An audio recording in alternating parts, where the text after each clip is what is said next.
class we have studied about different kinds of crystalline solids, different types, molecular solids, ionic solids, covalent solids and metallic solids. Metallic solids was remaining, so let us do that first and then we will proceed towards next topic.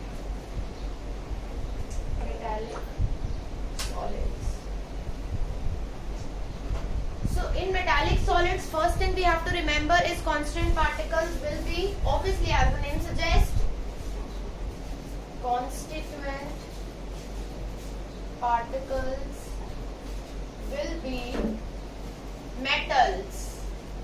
क्योंकि ये है metallic solids, तो constant particles will be obviously be metals. Now one thing we know from class 9 that metals have huge many number of free electrons. ठीक है? So as they have free electrons and we know that if there is free electrons or the free ions, they are able to conduct electricity well.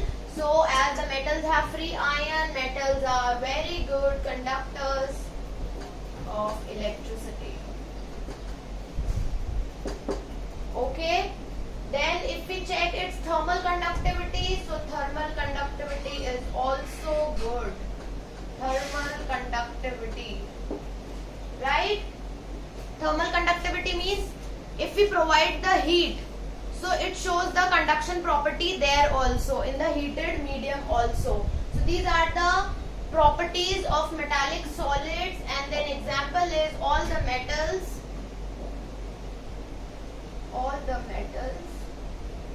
any metals, gold, silver, copper, etc. So I hope all kinds of crystalline solids are clear to you, all the categories are clear to you now. Let us proceed.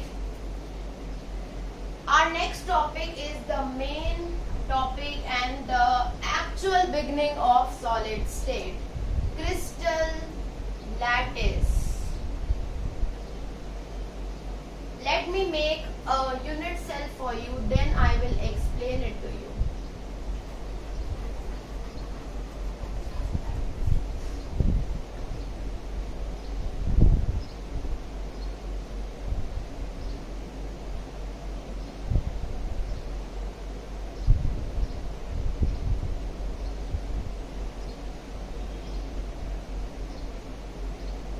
Okay, this is called as unit cell. Now, one thing, these are known as lattice points. Okay, so first point we will write is each point in the lattice of crystal will be lattice point. क्या होगा वो? Lattice point कहलाएगा. हर एक point इस crystal का क्या कहलाएगा? Lattice point कहलाएगा. देन नेक्स्ट पॉइंट,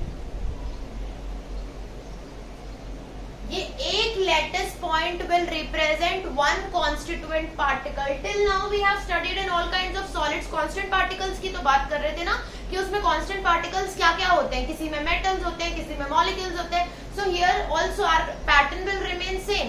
सो कांस्टेंट पार्टिकल्स क्या होंगे? कांस्टेंट पार्टिकल्स का ही नाम यहाँ पर हो गया है lattice points. So each lattice point will represent a constituent particle. Okay, now you must be wondering कि मैम कह रही है ये एक यूनिट सेल है, मैम इसको लैटिस भी कह रही है.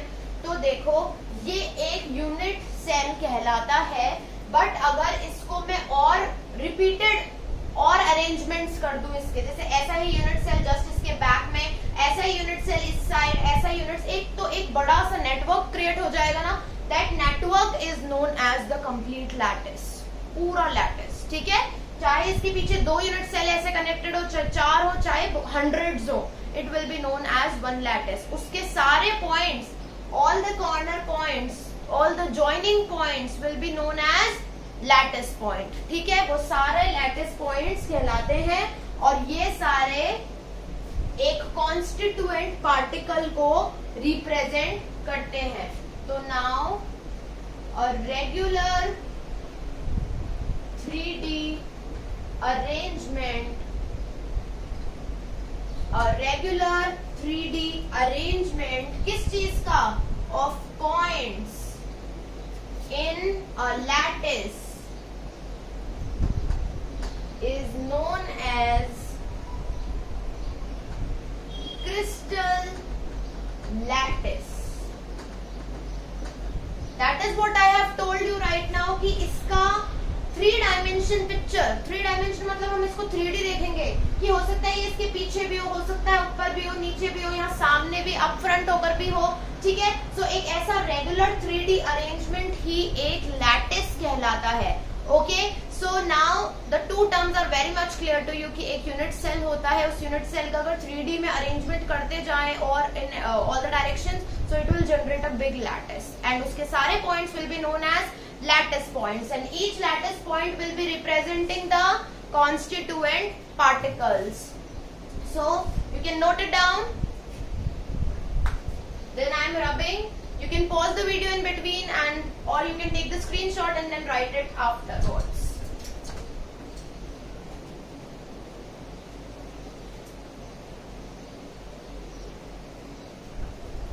Okay, let us continue. I am again drawing our crystal or we can say our unit cell, right? Now you should be very quick in making cubes. Okay, this is the unit cell we are having. जो 3D में arrange करेंगे तो lattice बन जाएगा। इसका हर एक point क्या है? एक लैटिस पॉइंट है जो कि कॉन्स्टिट्यूएंट पार्टिकल्स को रिप्रेजेंट करता है। सो अब जब हम यूनिट सेल की बात करेंगे, यूनिट सेल क्या होता है? तो यूनिट सेल की डेफिनेशन लिखो, यूनिट सेल इज स्मॉलेस्ट। जैसे हमने बात करा था ना, एक बायोलॉजी में स्मॉलेस्ट क्या होता है? सेल। वैसे ही सॉलिड स्टेट में क्रिस्टल्स की जब हम बात करेंगे, what is the smallest entity? It is a unit cell. Unit cell is the smallest entity which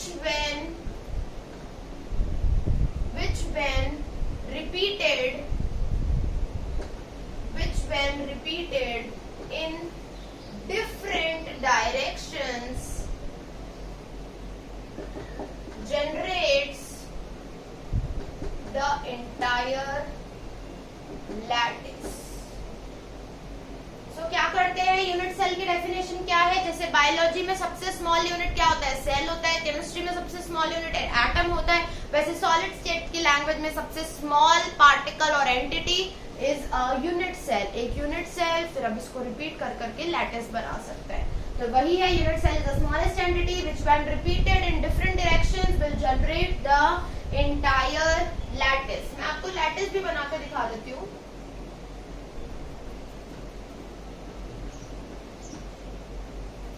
इसके साथ एक और ज्वाइन कर सकते हैं।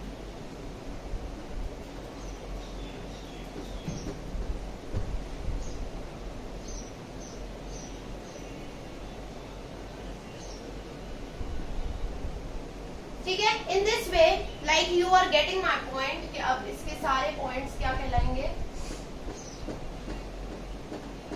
All the points will be known as lattice points. Very good my dear students, all are lattice points. So I hope the unit cell is very much clear to you. अब आगे हम पढ़ते हैं unit cell का कुछ dimensions of unit cell. Unit cell को I will be representing with UC.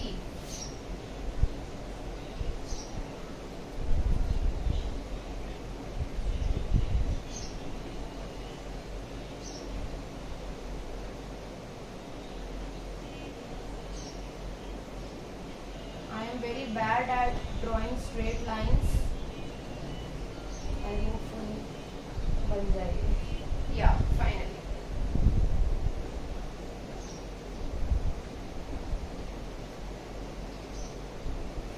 Okay. So here you can see one unit cell, or this is a lattice. No, this is a unit cell. इसको अगर और extend कर देंगे वो एक lattice कहलाएगा. But इसके ये सारे points तो lattice points हैं, है ना? Now the thing that we are talking about कि let us talk about its dimensions. Dimensions मतलब इसका measurements अलग अलग direction में. So ये जो length है, let us consider this as A. Okay.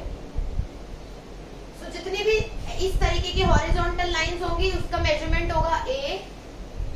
जितना भी y एक्सिस वाली लाइंस होगी उनका मेजरमेंट होगा b, एंड जितना भी इस तरीके से z एक्सिस की तरफ लाई करने वाली होंगी उनका मेजरमेंट होगा c. क्लियर?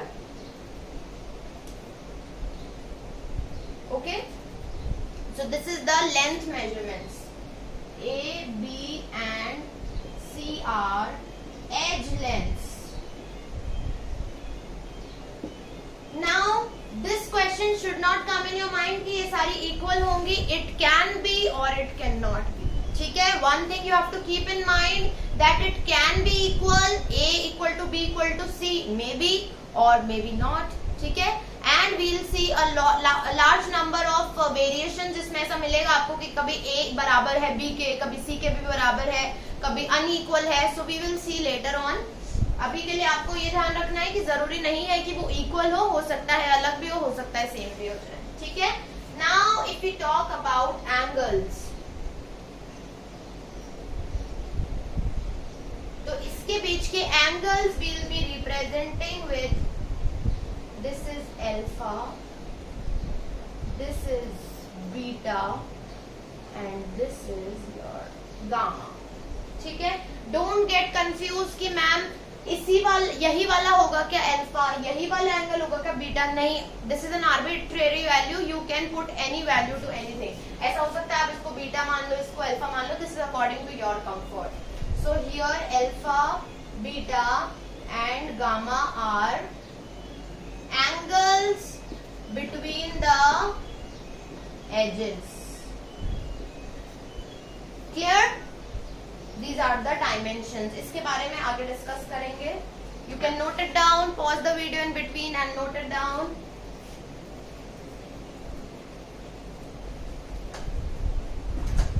अब असली काम शुरू हुआ है सॉलिड स्टेट का, क्योंकि अब इमेजिनेटिव पार्ट स्टार्ट हुआ है. Solid state is a completely imaginative 3D chapter. ठीक है?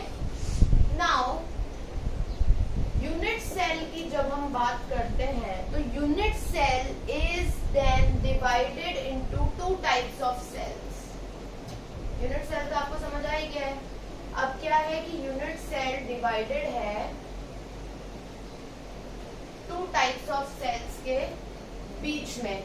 क्या क्या वो कैटेगरीज है जिनके बीच में ये डिवाइडेड है? It is divided into primitive unit cells and centered unit cells. अब इनकी बेसिक डेफिनेशन बता देती हूँ. बहुत इजी सी डेफिनेशन है. प्रिमिटिव यूनिट सेल वो यूनिट सेल होंगे जिनमें पार्टिकल सिर्फ उनके कॉर्नर्स पे हो arranged. This is the type of UC where particles are only arranged at the corners. सिर्फ और सिर्फ corners पे present होंगे particles. Let me draw this for you. अभी तक हम वैसे यही ड्रॉ कर रहे थे. जितनी भी जगह भी हमने ड्रॉ करा ना, we were drawing this only.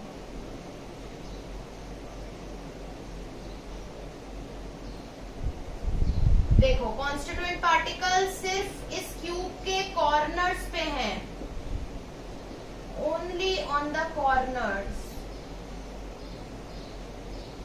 कितने कॉर्नर्स होते हैं? 8. So only at the corners. तो ये कौन सा यूनिट सेल हो गया? Primitive unit cell. Let us talk about centred unit cell. तो सेंटर्ड यूनिट सेल में this is the type of unit cell where particles are present on the corners as well as at some other positions also. क्या कह रहे हैं कि यहाँ पर क्या है कि पार्टिकल्स कॉर्नर में तो है ही है, साथ में और जगहों पे भी हो सकते हैं. ठीक है, वो देखेंगे हम कहाँ कहाँ हो सकते हैं और यूनिट सेल में पार्टिकल्स अरेंज, बट कॉर्नर्स पे तो होंगे, एडिशनल भी और जगह भी वो अरेंज्ड होंगे. इसको ड्रॉ करने की जरूरत नहीं क्योंकि अब हम इसमें डिफरेंट टाइप्स पढ़ेंगे. ठीक है, you can note it down till here, pause the video in between and note it down.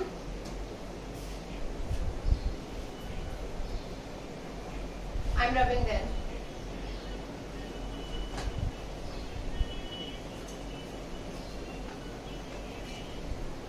ठीक है, प्रिमिटिव और सेंटर्ड यूनिट सेल समझ आ गया.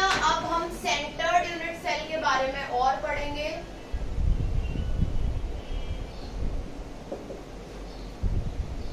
सेंटर्ड यूनिट सेल भी और अलग अलग कैटेगरीज के होते हैं. तो first category in centred unit cell is body centred unit cell. What happens in this? In this, atoms or constituent particles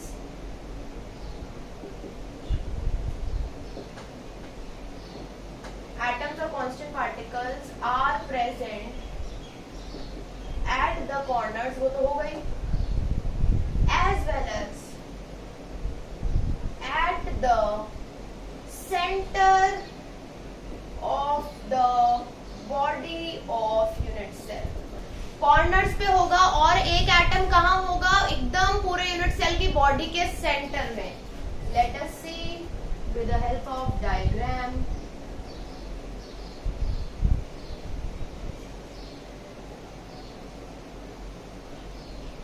देखो कॉर्नर्स पे तो बना ही रही हूं.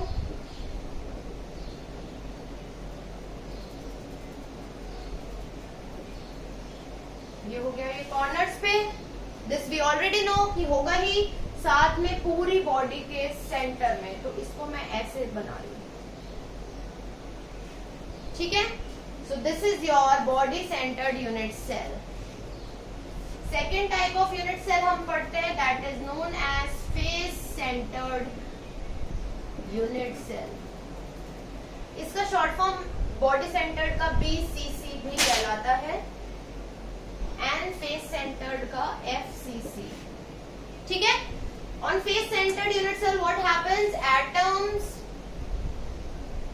और particles are present at the corners as well as तो आएगा ही. Corners पे तो है ही है, ये तो हमें पता है. और कहाँ होंगे? फेसेस के भी सेंटर में. Let us C. as well as on faces of the unit cell. ठीक है, अब डायग्राम बना लेते हैं. तो आप ये नोट कर लो.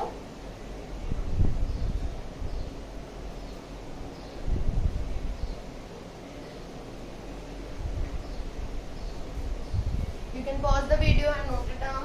ठीक है, I'm not rubbing this face center definition. मैं सिर्फ अभी ये रब कर रही हूँ. And I'm not rubbing the diagram also. इसमें से बस ये BCC वाला हटा देती हूँ, बाकी तो सेम रहेगा. ओके, चलो कॉर्नर्स पे है, साथ as well और as on the faces of unit cell. यहाँ each face भी लिख लो. each face of the unit cell, हर एक फेस पे. तो now open up your 3D minds and see here. एक फेस ये है जो हमारी तरफ है. ठीक है, तो ये मैंने मार्क लगा दिया. एक फेस पीछे है. इमेजिन करो ये क्यूब रखा है, एक फेस इसके आगे है, तो एक पॉइंट यहाँ आ गया. एक फेस इसके पीछे है तो मैंने पीछे बना दिया, ठीक है। एक फेस इधर है तो इस बाउंड्री पे, वन फेस इधर है तो इस बाउंड्री पे, एक फेस ऊपर है इधर, एक फेस नीचे है तो इधर। इमेजिन, ये आप जिस रूम में बैठे हैं उसको इमेजिन कर लो whenever you attempt this kind of problems, ठीक है। इसको इमेजिन कर लो, फेसेस क्या है, आपके सामने वाला फेस, आपके बैक वाली वॉल, आपका ऊपर वाली वॉल, नीचे वाली वॉल, राइट लेफ्ट, ठीक है। ये सारी वॉल्स को आप इमेजिन कर लो एंड देन सब पे एक एक पॉइंट्स आएगा according to FCC। When you are drawing this, I would suggest you to use 2 colored pens so that आपको पता रहे corners और अभी फेस सेंटर्ड के बीच वाले में कंफ्यूज ना हो। तो फेस सेंटर्ड वालों के लिए you can use any other pen, red और ब्लू, एंड देन रिमेनिंग के लिए यू कैन यूज ब्लैक और blue. Is it clear? So this is about today, and there are some more kind of centered unit cell we will be studying in the next class. Happy learning.